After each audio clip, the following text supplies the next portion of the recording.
England 5, the Irish 0. England win promotion. And I'm going to say it from the bat. The toxic, gammon-based media have been absolutely boiled.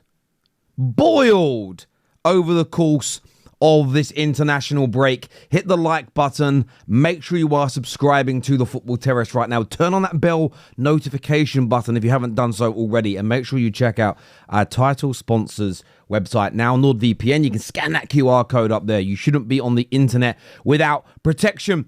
And we're going to get into the game, but I couldn't start this piece of content without refocusing on the narrative 4 or 5 days ago. And I mentioned it already, the toxic, nasty mainstream media. England have got some injuries. Players that have been injured for a few weeks, the likes of Kobbie Mainoo as an example. We all saw Palmer, Saka, Declan Rice, to name but a few, who were struggling with injuries towards the last game or two for their clubs leading up to this international break. And the gammon media, the shag-flagging media, went on this kind of weird, I call it anti-patriotism, because what you're doing is creating a division within our nation about how Thomas Tuchel is really to blame. Thomas Tuchel not starting in January, it means England are rudderless, which I actually think Lee Carsley isn't good enough to lead us, but he's done an excellent job in this interim period. We've got promotion from the state that we fell to under Gareth Southgate, and we're now back with the big boys in the Nations League. Whether you like the Nations League or not, you want to be in the top end of it rather than somewhere in the middle or in the bottom. But they tried to blame Thomas Tuchel. If Thomas Tuchel was here, all these players wouldn't be pulling out. You even had Harry Kane kind of join in, which I thought was a disgrace from him, and talk about how England needs all its players available. It should mean more than playing for your club. These players are injured. They shouldn't be risking themselves. They just shouldn't be doing it. They end up taking a 2 or 3 week rest period that means they can play for the next 6 months. That's more important than rushing yourself, getting injured, and missing 3 months of football, irrespective. But the way it was kind of twisted by the toxic media, I mean, they've been wonderfully embarrassed. England scored 8 goals over these 2 games, conceded none, okay? The state of the squad, because of the German coming in, Curtis Jones, Anthony Gordon, Conor Gallagher, Jarrod Bowen, and Harwood-Bellis, Harry Kane's future son-in-law, I will add, all scored their first goals.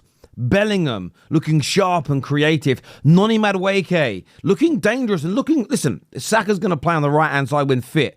But what an excellent backup we now have. Obviously, you've got Palmer to come back into the mix as well that can play in an attacking midfield role or out on that right-hand side. And as I mentioned, we gained international promotion. The gammon media have been boiled. And my message to them is just fuck off with your toxic positivity. And we've seen them do it before with the way they've targeted the likes of Raheem Sterling over other individuals. They shouldn't be targeting anybody, but we know why they've done that. The sort of bile that came out of them when Thomas Tuchel was announced as manager, when he's better than any available. In fact, he's better than any English manager on the planet.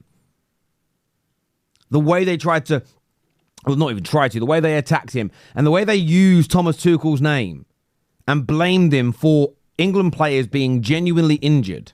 Yeah, some of their injuries, no one's saying that Declan Rice has got a 3-month injury and that's why he's not here. But it was right for him to rest. But the idea that we couldn't beat Greece, the idea that we couldn't beat Ireland without them, I'm so glad it's been debunked. 8 goals scored, none conceded, the gammon media put back in their place. So well done to England, well done to the players. I thoroughly enjoyed the 2 games. I thought there was so much more control. There was great movement across these 2 matches. And look, we're going to have better players available, hopefully, for the next international breaks, if there are not injuries and for international tournaments. But it shows the strength in depth that England have as a country. And that is something I am proud of. It's why we've been saying for 2 or 3 years we wanted Southgate to move on, because we believe we have a squad that could do even better. When you compare it to other nations, even though we've got to finals, we should have done better than we have. On today's game, look, I thought, Ireland were very hard to break down. They were very kind of static and rigid in their shape. They gave England very little space to work with. And the only real criticism I had of England in the first half, I didn't think we were trying enough balls over the top. I don't think we were trying to. They had a relatively high line, the Irish, and as they grew in confidence, it got a little bit higher, by a few yards here and there. And I didn't think England were exploiting that well enough. However, there was a lot of last-ditch defending, and that is why the Scales, on a yellow card, a wonderful pass from Harry Kane, who up until that point, by the way, was having a little bit of a stinker. And you're thinking, should Ollie Watkins or Solanke come on to maybe stretch that back line a little bit? But what he then did, Harry Kane, him and the team changed. He started dropping deep, but then runners from midfield started trying to exploit that higher line of Ireland. Bellingham gets in behind. Wonderful first touch. Is failed. It is a penalty. It is a second yellow card. And it wasn't just, often they say playing against 10 men can be more difficult. I think it took the heart of the Irish. We then went and scored a few minutes later. And then before you know it, it's 3-0 to England. It becomes a little bit of a party for us. And look, I will say commiserations to the Irish.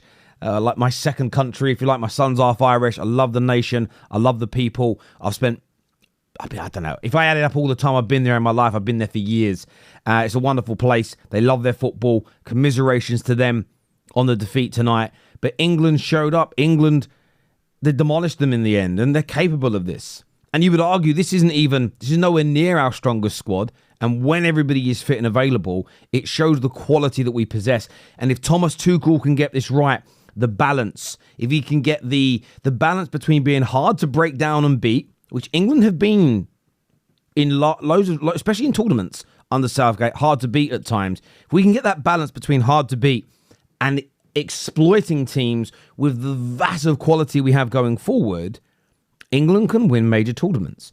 It just so happens that at this particular juncture in European football, there are very few nations in the world that have a squad, you can argue even a second squad, as deeply talented as the English. Our problem, in my opinion, always was Southgate. As well as he did for a player of his level, we needed somebody better. And that's the reason I'm really frustrated that the toxic media in England have started off attacking Thomas Tuchel before he has even started his job. I think it is vile, I think it's divisive, and it is not going to make England better at football. So well done to the English today.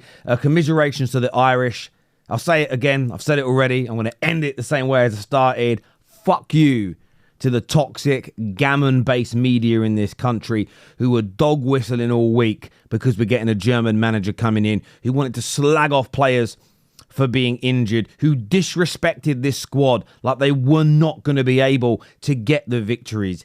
8 goals scored, 0 conceded, 5 players scoring their first goals for the nation. International promotion gained, and as I've said, those gammons have been well and truly boiled. See you later, people. Bye-bye.